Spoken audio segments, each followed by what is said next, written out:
ஒரு காலத்தில் பிரஷ்யா அப்படின்னு ஒரு தேசம் இருந்தது. இப்போ ஜெர்மனி இருக்குல்ல, இதோட பெரும்பகுதி ஒரு காலத்தில் பிரஷ்யாங்கிற பேரில் இருந்தது. அப்போ அதுக்கு அரசராக இருந்தவர் மகா ஃப்ரெடரிக், அதாவது ஃப்ரெடரிக் தி கிரேட் அப்படின்னு சொல்லுவாங்க.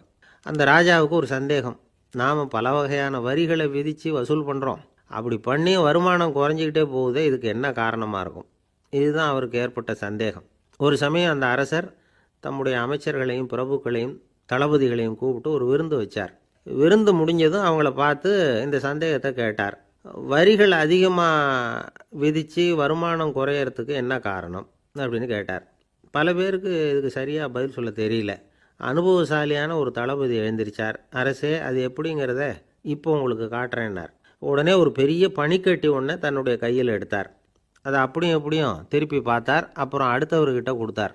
அவரும் அதை அப்படியும் இப்படியும் திருப்பி பார்த்துட்டு அடுத்தபடியாக இருந்தவர்கிட்ட கொடுத்தார். இப்படியே இதை ஒவ்வொருத்தராக பார்த்துட்டு ஒவ்வொரு கையாக மாறி கடைசியில் மன்னர் கைக்கு போய் சேர்ந்தது.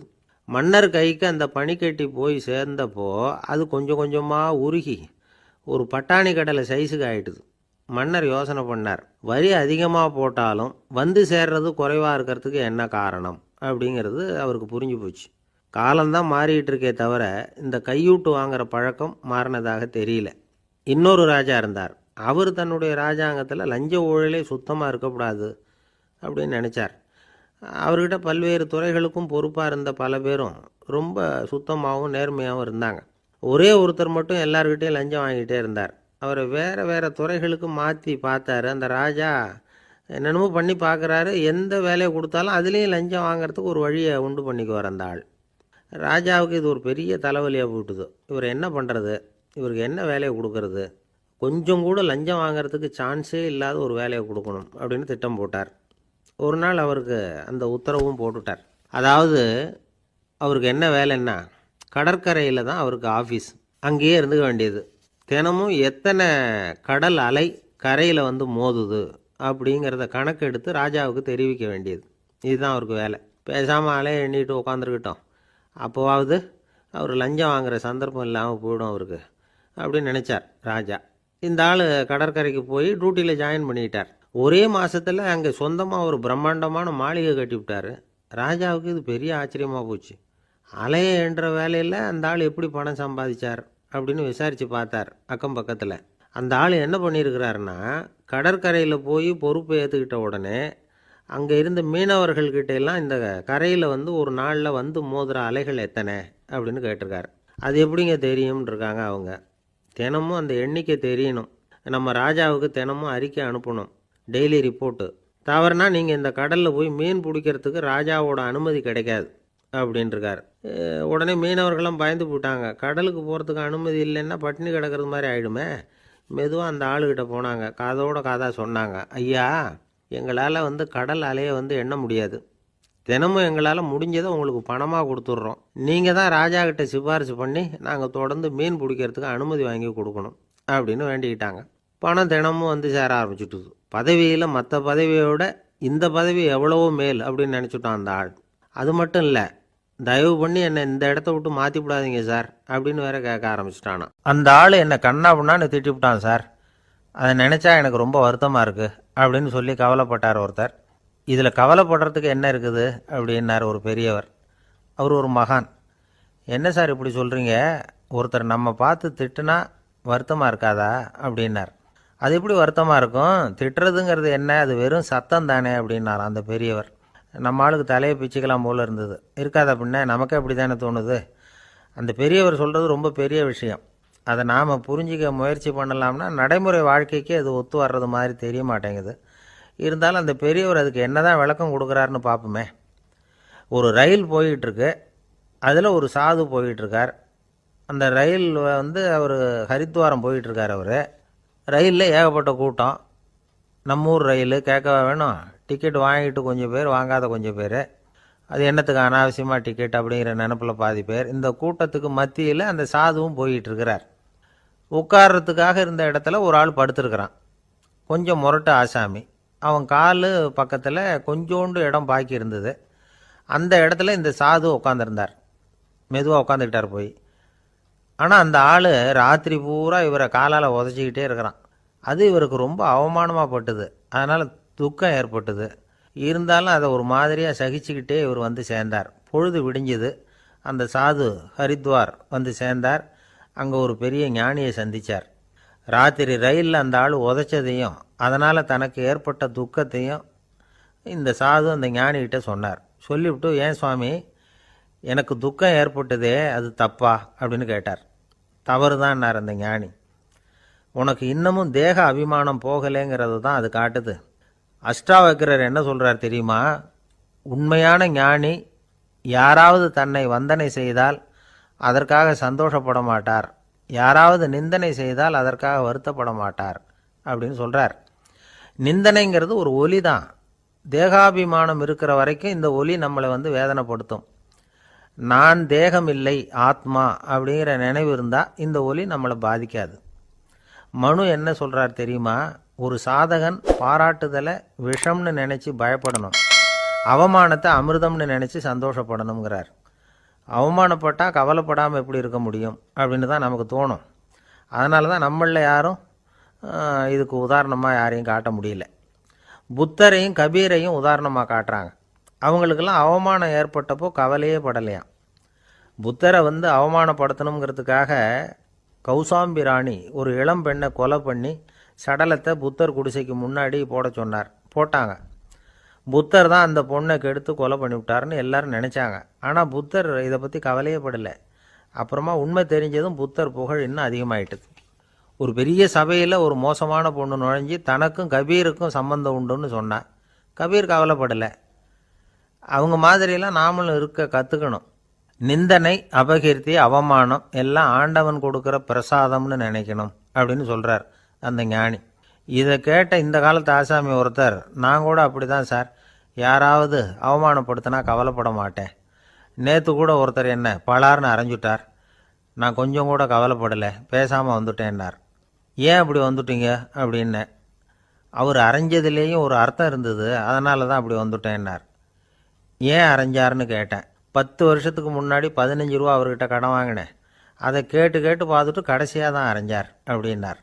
ஆண்டவனுடைய பிரசாதம் இவருக்கு அடிக்கடி கிடைக்கும் போல இருக்கு.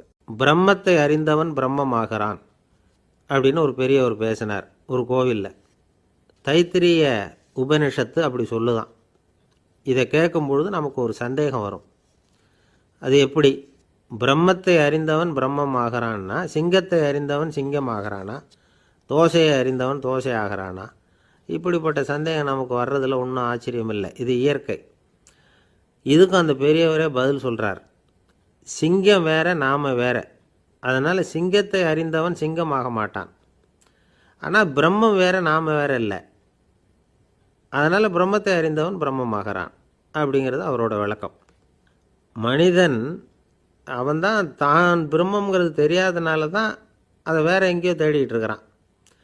கடைசியில் அது தான் தாங்கிறது புரிஞ்சுக்கிற பொழுது அவன் பிரம்மம் ஆயிடுறான். இதை விளக்கிறதுக்கு ஒரு உபநிஷத்து கதையே இருக்குது. நமக்கு தெரிஞ்ச கதை தான், ஆனால் அதை வேறு விதமான அர்த்தத்தில் விளையாட்டாக சொல்லிகிட்டு இருக்கிறோம். ஒரு சமயம் ஒரு 10 நண்பர்கள் ஒரு காட்டு வழியாக போய்கிட்டு இருக்கிறாங்க. குறுக்க ஒரு நதி, அதை கடந்து அடுத்த பக்கம் போகணும். எல்லாரும் ஒரு வழியாக கடந்து அடுத்த கரைக்கு போய் சேர்ந்துட்டாங்க. அங்கே போய் சேர்ந்ததுக்கப்புறம் எல்லாரும் பத்திரமா வந்து சேர்ந்துட்டோமா அப்படின்னு தெரிஞ்சுக்கிறதுக்காக எண்ணி பார்க்குறான் அந்த கூட்டத்து தலைவன். அவங்க மொத்தம் 10 பேர். ஆனால் அவன் எண்ணி பார்க்குறப்போ 9 தான் வருது. ஏன்னா அவன் தன்னை விட்டுவிட்டான். எதிரில் நிற்கிறவங்கள மட்டுமே எண்ணுறான். ஐயோ 10வது ஆள் எங்கேங்கிறான், பதறான். சரி நீ இரு, நான் எண்ணி பார்க்குறேன்னு சொல்லிவிட்டு இன்னொருத்தன் வந்து எண்ணுறான். அவனும் தன்னை விட்டுவிட்டு எண்ணுறான். 9 தான் வருது. எல்லோரும் கொய்யோ முறையோன்னு கத்த ஆரம்பிச்சிட்டாங்க. அந்த சமயத்தில் ஒரு பெரியவர் அந்த பக்கமாக வர்றார். என்ன விஷயம்னு விசாரிக்கிறார். 10வது ஆளை 6 அடிச்சுட்டு போட்டுது அப்படின்னு சொல்லி இவங்க அழறாங்க. சரி அழாதீங்க அப்படின்னு சொல்லி அந்த தலைவனை பார்த்து இப்படி வாங்குறார். வர்றான். இப்போ எனக்கு முன்னாடி ஒரு தரம் எண்ணு பார்க்கலாம்ங்கிறார். 1 2 3ன்னு ஆரம்பித்து 9ல் வந்து முடிக்கிறான். உடனே பெரியவர், நீ தான் அந்த 10வது ஆள் அப்படிங்கிறார். இது உண்மை. நாம் தான் அது. நாம் தான் நம்மளை வேற எங்கேயோ தேடிகிட்டு இருக்கிறோம். நாம் எங்கேயோ தேடிகிட்டு இருக்கிறோமே, அந்த பிரம்மம் நாம் தான். இப்படி ஒரு பெரிய உண்மையை விளக்கிறதுக்காக தான் அப்படி ஒரு கதை சொல்லப்பட்டது. ஆனால் அதை வந்து நாம் வேறு விதமாக வேடிக்கையாக உபயோகப்படுத்திக்கிட்டு இருக்கிறோம். எப்படி தெரியுமா? ஒரு ஆத்தங்கரையில் ஒரு 10 பேர் முழிச்சுக்கிட்டே நின்றுக்கிட்டு இருந்தாங்களாம். அந்த பக்கமாக வந்த ஒருத்தன் ஏன் இப்படி மூழ்கிக்கிட்டு நிற்கிறீங்கன்னு கேட்டிருக்கிறான். எங்களுக்கு நீச்சல் தெரியாது, நாங்கள்லாம் அடுத்த கரைக்கு போய் சேரணும் அப்படின்னு நாங்களாம். சரி, நாங்கள் விட்டுட்டு போய் விட்றேன். எல்லாரும் அக்கறைக்கு போய் சேர்ந்த உடனே ஆளுக்கு ₹1 வீதமாக மொத்தம் ₹10 எனக்கு கொடுக்கணும் அப்படின்ட்டுருக்கான் இவன். சரின்னு ஒத்துக்கிட்டாங்க. இவன் ஒவ்வொருத்தராக கையை பிடிச்சி மெதுவாக ஆற்றுல இறக்கி அழைச்சிட்டு போயிட்டான். 9 பேரை கரை சேர்த்துட்டான். 10வது ஆள் பாதி ஆற்றுல போயிட்டு இருக்கிறப்போ திடீர்னு வெள்ளம் வந்துட்டுது. புடி நழுவி போச்சு. கையை விட்டுட்டான். வெள்ளம் அடிச்சிட்டு போட்டுது. அழைச்சிட்டு வந்தவன் நீச்சல் அடித்து தடுமாறி கரைக்கு வந்து சேர்ந்துட்டான். கரையில் இருந்தவங்களுக்கு இந்த விஷயம் தெரியாது. இருந்தாலும் இவன் உடம்பு பூரா நனைஞ்சி கொஞ்சம் அதிகமாக மூச்சு வாங்க நின்றுக்கிட்டு இருந்தானா, ஏங்க ஏன் இப்படி மூச்சு வாங்குது, என்ன விஷயம் அப்படின்னு கேட்டாங்களாம். அதுக்கு இவன் கொஞ்சமாக அலட்டிக்காமல் சொன்னானா, வேறு ஒன்றும் இல்லை, நீங்கள் கொடுக்க வேண்டிய ₹10 ₹1 குறைஞ்சி போச்சு, அவ்வளவுதான் அப்படின்னானா. லோகமானிய பாலகங்காதர திலகர் இருந்தார்ல, அவருக்கு 15 வயசுலேயே கல்யாணம் நடந்துதான். மனைவி பேர் தபிபாய். ரொம்ப பெரிய குடும்பத்து பொண்ணு, நல்ல குணம். அவங்க குடும்பம் நடத்திக்கிட்டு இருக்கிறாங்க. அந்த காலத்தில் திருடர்கள் பயம் அதிகம். இந்த காலத்தில் மட்டும் என்னன்னு கேட்குறீங்களா? நீங்கள் கேட்குறது நியாயம்தான். இருந்தாலும் இந்த காலத்து திருடனுக்கும் அந்த காலத்து திருடனுக்கும் ஒரு முக்கியமான வித்தியாசம் உண்டு.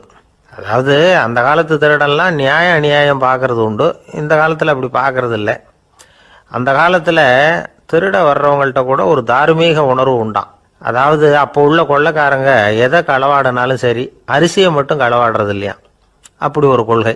அதனால பாருங்க, அந்த காலத்து பெண்கள் நகை நட்டுகளை பத்திரமா வைக்கணும்னா பெட்டியில் வைக்கிறது இல்லை, அரிசி பானையில் போட்டு வச்சு விடுறது. இப்போல்லாம் பேங்க்கில் சேஃப்டி லாக்கர்னு இருக்குல்ல, அது மாதிரி அந்த காலத்தில் சேஃப்டி லாக்கருங்கிறது அரிசி பானை.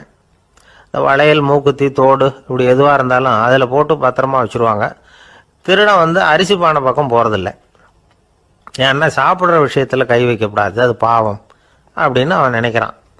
திலகரோட மனைவி தபிபாயும் அதே மாதிரி தன்னுடைய ஆபரணங்களை ஒரு அரிசி பானைக்குள்ளே போட்டு மூடி வச்சுருந்தாங்களாம். இப்படி இருந்தப்போ ஒரு நாள் ஒரு பிச்சைக்கார பொண்ணு வீடு வீடாக பிச்சை கேட்டுக்கிட்டே வந்திருக்குது. திலகர் வீட்டுக்கும் தர்மம் போடுங்க தாயே அப்படின்னு தான் அந்த பொண்ணு. அந்த அம்மா தபிபாய் காதில் இது விழுந்திருக்கு. உடனே கை நிறைய அரிசி அள்ளிட்டு போட்டிருக்கு. பாத்திரத்தில் அரிசியை போட்டதுக்கு அப்புறம் தான் தெரியுது, பளிச்சுன்னு கண்ணில் படுது. அதாவது அந்த அம்மாவோட வைர மூக்குத்தி ஒன்று அரிசியோடு சேர்ந்து அந்த பிச்சைக்கார பொண்ணு பாத்திரத்தில் போய் விழுந்துட்டுது. இந்த அம்மாவுக்கு மனசுக்குள்ளே குழப்பம், என்ன இப்படி ஆயிட்டுதே, மூக்குத்தி போயிட்டுதே, பிச்சை பாத்திரத்திலேருந்து அதை எப்படி எடுக்கிறது அப்படின்னு தயக்கம். வாயை திறந்து அதை கேட்கறதுக்கும் கூச்சம். திண்ணையில் உட்காந்துருந்த திலகர் இவ்வளவையும் பார்த்துக்கிட்டு இருக்கிறார். மனைவியின் மனசுக்குள்ளே நடக்கிற மௌன போராட்டத்தை அவர் நல்லா புரிஞ்சுக்கிட்டாராம்.